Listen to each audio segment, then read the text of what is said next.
अलग अलग जिले अपनी अपनी रणनीति के तहत मैदान में आ रहे हैं। गौरतलब है कि पूर्व में नेशनल लोक अदालत का विरोध, कलमबंद काली पट्टी बांधना, ज्ञापन सौंप अपनी और पक्षकारों की पीड़ा से उच्च न्यायालय को यह परिचित करा चुके थे। समस्या का समाधान न होने के कारण अधिवक्ताओं ने कार्य से विरस्त रहने का फैसला लिया है। दमोह में 23 फरवरी से लेकर 28 फरवरी तक अधिवक्ता कार्य नहीं करेंगे। इसका मुख्य कारण है कि माननीय उच्च न्यायालय के द्वारा 25 प्रकरणों के निराकरण के लिए एक समय सीमा निर्धारित कर दी गई है। उस समय सीमा में निर्धारित किए जाने से क्या होता है कि प्रकरणों का निराकरण जुडिशियल वे में नहीं हो पाता है। सिर्फ फैसले होते हैं, न्याय नहीं मिलता लोगों को।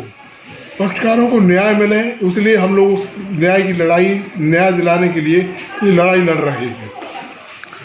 ये जो लड़ाई है वो लगातार आगे बढ़ती जा रही है और निर्णय पर नहीं पहुंच पा रही है। आखिर क्या मामला लग रहा है? कारण ये है कि हम लोग माननीय उच्च न्यायालय का निरंतर ध्यान अपनी कठिनाइयों की तरफ आकर्षित करते आ रहे हैं, परंतु उच्च न्यायालय के द्वारा हर धर्मी के कारण हम लोगों की मांगों पर कोई ध्यान नहीं दिया जा रहा है। आज स्थिति ये है कि अधिवक्ताओं के साथ में काफ़ी परेशानियों का सामना करना पड़ रहा है। पक्षकारों को परेशानियों का सामना करना पड़ रहा है।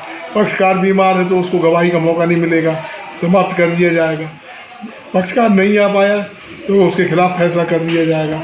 इन सब चीज़ों के लिए हम लोग लड़ाई लड़ रहे हैं। ये समय सीमा जो निर्धारित न्यायालय के द्वारा, यह प्रक्रिया पूर्णतः गलत है, क्योंकि इस प्रकार की प्रक्रिया हिंदुस्तान में किसी अन्य उच्च न्यायालय के क्षेत्र में कहीं पर भी नहीं हो रही है।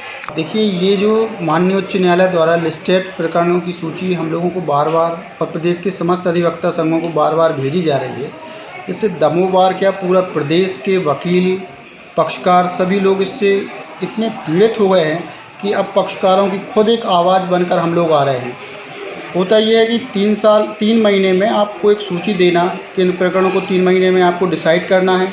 अब वो कितने कहाँ तक उनमें न्याय हो पाता है, क्योंकि पक्षकारों के लिए ये जानना या पक्षकारों को यह समझना कि लिस्टेड प्रकरण क्या है, ये हम लोग भी उसमें अपने आप को नहीं समझा पा रहे उनको कि ये क्या है। लेकिन 3 महीने में अगर डिस्पोजल का एक टारगेट न्यायाधीश को दे दिया जाए तो प्रकरणों में न्याय नहीं होगा।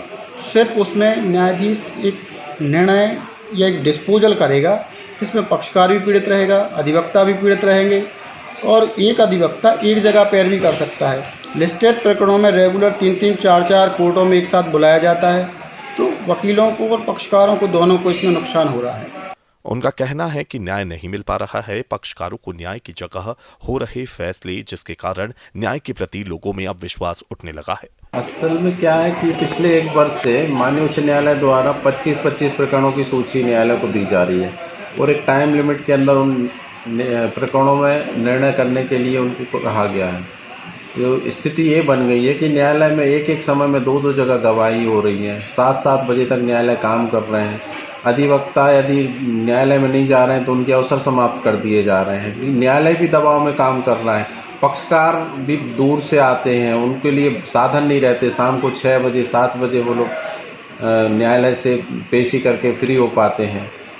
तो निरंतर अधिवक्तागण, पक्षकारगण, न्यायाधीशगण सब परेशान हैं और निर्णय नहीं हो रहा है, सिर्फ प्रकरण का निपटारा हो रहा है। चूँकि ये पूरे मध्य प्रदेश में समस्या बनी हुई है, तो संपूर्ण मध्य प्रदेश ने निर्णय लिया है कि इस प्रकार की कार्यप्रणाली का विरोध किया जाना चाहिए, क्योंकि ये पक्षकारों के साथ भी सही नहीं हो रहा, अधिवक्तागण के साथ भी सही नहीं हो रहा है और न्यायालय में जो कार्यरत हैं, चाहे वो क्लैरिकल स्टाफ हो चाहे जुडिशियल स्टाफ हो, सब उससे परेशान है।